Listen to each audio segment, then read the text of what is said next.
Shalom, salam sejahtera bagi kita semua.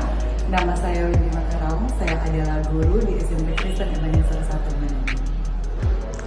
Dan saya adalah calon guru penggerak Angkatan 8 Kota Manado, Sulawesi Utara.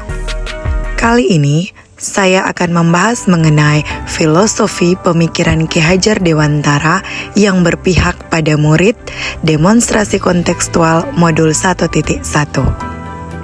Ki Hajar Dewantara lahir di Yogyakarta 2 Mei 1889 dengan panggilan nama asli Raden Mas Soewardi Surya Ningrat. Mendirikan Taman Siswa dan beliau pencetus semboyan Tutwuri Handayani. Juga beliau merupakan Menteri Pendidikan pertama Indonesia. Dan untuk mengenang jasa Ki Hajar Dewantara terhadap pendidikan di Indonesia, maka setiap tanggal 2 Mei ditetapkan dan diperingati sebagai Hari Pendidikan Nasional. Tujuan utama pendidikan menurut Ki Hajar Dewantara. Yang pertama, penguasaan diri merupakan langkah yang dituju untuk tercapainya pendidikan yang memanusiakan manusia. Kedua, pendidikan adalah kemerdekaan.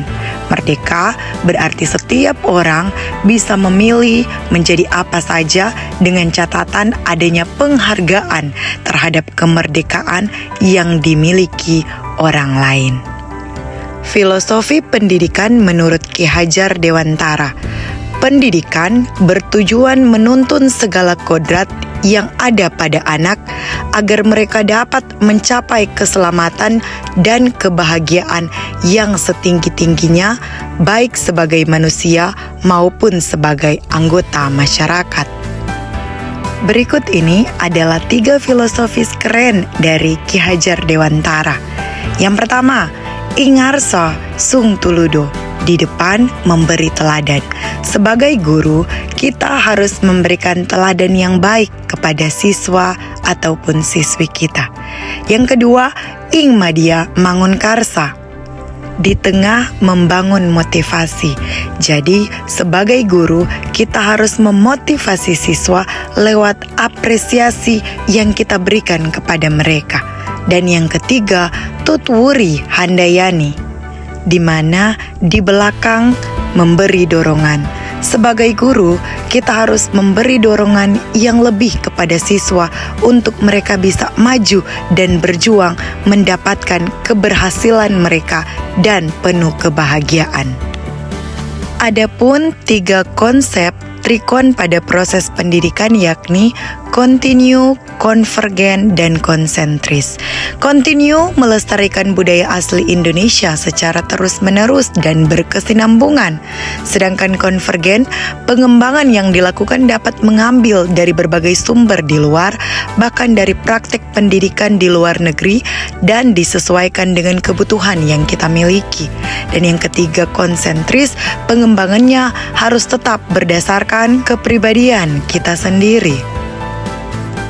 Dan alasan kontekstual pemikiran Ki Hajar Dewantara, yaitu pendidikan yang diberikan haruslah berpihak kepada anak sehingga potensi peserta didik bisa digali oleh guru. Strateginya, pembelajaran menyenangkan, ekstrakurikuler sesuai bakat dan minat peserta didik. Implementasi kontekstual pemikiran Ki Hajar Dewantara. Peran guru yang pertama, menuntun, mengarahkan peserta didik sesuai dengan bakat, minat, dan kebutuhan, serta menanamkan kemandirian. Yang kedua, sebagai pendidik tidak hanya mentransfer ilmu pengetahuan, melainkan juga menambah nilai-nilai karakter yang berbudi pekerti untuk menciptakan pembelajaran yang kondusif dan menyenangkan. Yang ketiga, membuat perencanaan pembelajaran, memilih strategi pembelajaran yang berinovatif dan bervariatif secara terdiferensiasi dan mengaitkan materi dengan kontekstual kehidupan nyata. Yang keempat, berdiskusi dengan teman MGMP di sekolah, aktif dalam MGMP di wilayah Manado, diseminasi profil pelajar Pancasila, masuk dalam teamwork kepanitiaan, serta bakti sosial. Inilah salah satu bukti implementasi di sekolah yang dilakukan untuk mencapai tujuan pendidikan melalui pembiasaan baik menanamkan budi pekerti. Setiap pagi diawali dengan daily devotion dan melanjutkan dengan baca Alkitab, berolahraga pagi setiap hari Jumat, dan melaksanakan upacara bendera. Adapun tantangan dan solusi yang saya dapatkan. Tantangannya, yang pertama, masih rendahnya minat dan motivasi murid dalam pembelajaran dan juga dalam mengikuti program-program yang disediakan oleh sekolah. Yang kedua, kemampuan guru yang masih belum menyeluruh dalam memahami pemikiran Ki Hajar Dewantara, yaitu pendidikan yang berpihak pada murid. Tantangan tersebut harus dicari solusi yang tepat agar terciptanya pendidikan yang berpihak pada murid.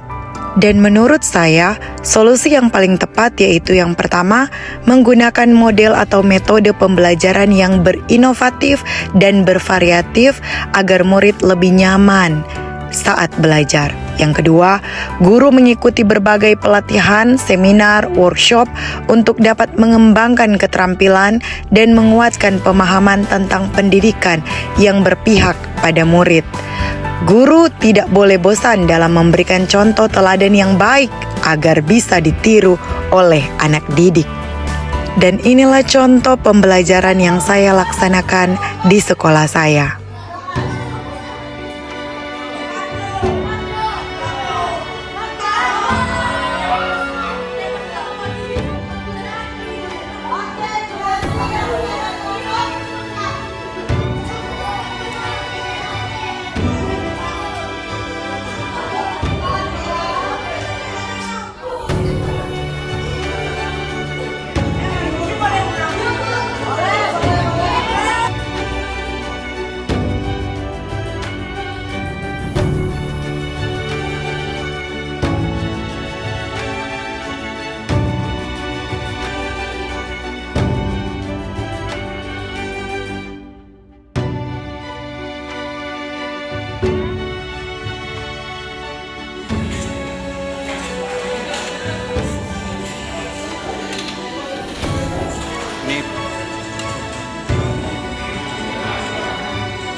Di zaman sekarang ini, pembelajaran yang kita lakukan haruslah berpusat kepada siswa. Pembelajaran ini adalah pembelajaran yang dimana kita harus membuat siswa-siswi kita merasa senang dan merasa nyaman.